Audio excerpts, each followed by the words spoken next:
Ready ಮಾಡಿ. Hi hello ನಮಸ್ತೆ. ಇವನು ಚಾರ್ಲಿ ಅಂತೇಳಿ ಬೆಂಗಳೂರಿನ ಜಯನಗರದಿಂದ ಕರ್ಕೊಂಡ್ಬಂದೇನೆ ಬೆಂಗಳೂರಿಗೆ. ಚಿಕ್ಕದ್ರಲ್ಲಿ ಇವನು ಬರಬೇಕಾದ್ರೆ ನಮ್ಮ ಮನೆಗೆ 1 ತಿಂಗಳು ಅಷ್ಟೇ. 1 ತಿಂಗಳಲ್ಲಿ ಇವನು ನಮ್ಮ ಬೈಕಲ್ಲಿ ಕರ್ಕೊಂಡ್ಬಂದು ಮನೆಗೆ ಬಂದು ಬಿಟ್ಟು ಹೋದೆ. ಇವನು ಸ್ಪೆಷಾಲಿಟಿ ಏನು ಅಂತ ಹೇಳಿದ್ರೆ, ಚಿಕ್ಕದಿರ್ಬೇಕಾದ್ರೆ ಇವ್ರ ಅಮ್ಮಗೆ ಭಾರಿ ಹೆದರಿಸ್ತಾ ಇದ್ದ. ಏನು ಹಾಲು ಕುಡಿಯೋಕೆ ಕೊಡಕ್ಕಲ್ಲ, ಅವರಿಗೆಲ್ಲ ನೀನು ಇದು ಮಾಡ್ತೀಯಾ, ಬೇರೆಯವರಿಗೆಲ್ಲ ಹಾಲು ಕೊಡ್ತೀಯಾ, ನಂಗೆ ಕೊಡಕ್ಕಲ್ಲ, ನಂಗೆ ಸ್ವಲ್ಪ ಜಾಸ್ತಿ ತಿಂಡಿ ಕೊಡು ಅಂತ ಹೇಳಿ. ಆಮೇಲೆ ಇವನು ಒಂದೇ ದಿನ ಬೆಂಗಳೂರಿಗೆ ಬರಬೇಕಾದ್ರೆ 3 ಮನೆ ಚೇಂಜ್ ಮಾಡ್ದ. ನಮ್ಮ ಮನೆ ಮತ್ತು ನಮ್ಮ ಬಿಲ್ಡಿಂಗ್ ಓನರ್ ಮನೆ, ನಮ್ಮ ಬ್ರದರ್ ಮನೆ. ಆಮೇಲೆ ಎಲ್ಲರೂ ಕೂಡ ಇವನು ನೋಡಲಿ, ಇವನು ತೀಟೆ ಇವನು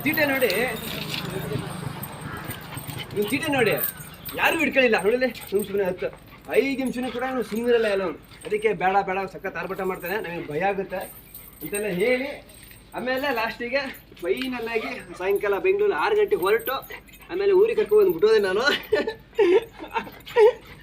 ಆಮೇಲೆ ಇಲ್ಲೂ ಅಷ್ಟೇ ಇವನು ಸ್ಪೆಷಾಲಿಟಿ ಅಂತೇನೆ. ಇನ್ನೂ ಒಂದೇನು ಅಂತ ಹೇಳಿದ್ರೆ, ಚಿಕ್ಕದಿರ್ಬೇಕಾದ್ರೆ ಹೊರಗಡೆ ಅವನು ಹುಚ್ಚ ಹೋಯ್ತಿದ್ದಿಲ್ಲ, ಮನೆ ಒಳಗಡೆ ಬಂದು ಹುಚ್ಚ ಹೋಯ್ತಾ ಇದ್ದ. ಅದನ್ನ ಕಂಡು ನಮ್ಮ ಅಮ್ಮನಿಗೆ ಭಯಂಕರವಾಗಿ ಕೋಪ ಬಂತು.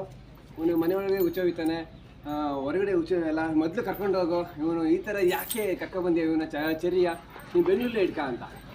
ಆಮೇಲೆ ಸರಿ ಇವೆಲ್ಲ ಆಯಿತು, ಹೇಳಿದೆ ಇನ್ನು ಚಿಕ್ಕ ಹುಡುಗ ಇವನು ಆಮೇಲೆ ಸರಿಯಾಗುತ್ತಾನೆ ಅಂತ ಹೇಳಿ. ತುಂಟತನ ಚಿಕ್ಕೂರಿಂದ ಹೆಂಗಿದೆ, ಅವನು 1 ತಿಂಗಳಾಗಿದ್ದಾಗ ಇವಾಗ 1 ವರ್ಷ ಆಗಿದೆಲ್ಲ ಅದು. ಆದರೂ ಕೂಡ ತುಂಟತನ ಅದೇ ಥರ ಇದೆ.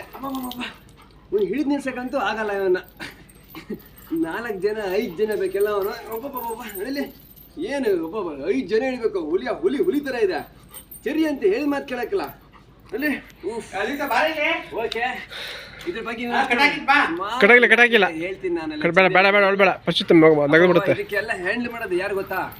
ನಮ್ಮಪ್ಪ, ನಮ್ಮಮ್ಮ, 3 ಜನ ಡ್ಯಾನಿಗಳಿದ್ದಾರೆ. 3 ಜನ ಮಾತು ಕೇಳಕ್ಕಲ್ಲ. ನಮ್ಮಪ್ಪನಾಗಲಿ, ನಮ್ಮ ಬ್ರದರ್ ಆಗಲಿ, ನಮ್ಮ ಅಮ್ಮ ಆಗಲಿ, ಇವನ್ನ ಹ್ಯಾಂಡಲ್ ಮಾಡಿ ಕಟಾಕೆ ಅವನ್ನ ಹ್ಯಾಂಡಲ್ ಮಾಡ್ಬೇಕು. ನೋಡಲಿ, ಬಾಯಿ ಹಾಕೋದು, ಹಲ್ಲು ಹಾಕೋದು, ಕಚ್ಚೋದು, ಏನೇನೋ ಮಾಡ್ತಾನಲ್ಲ ಅವನು.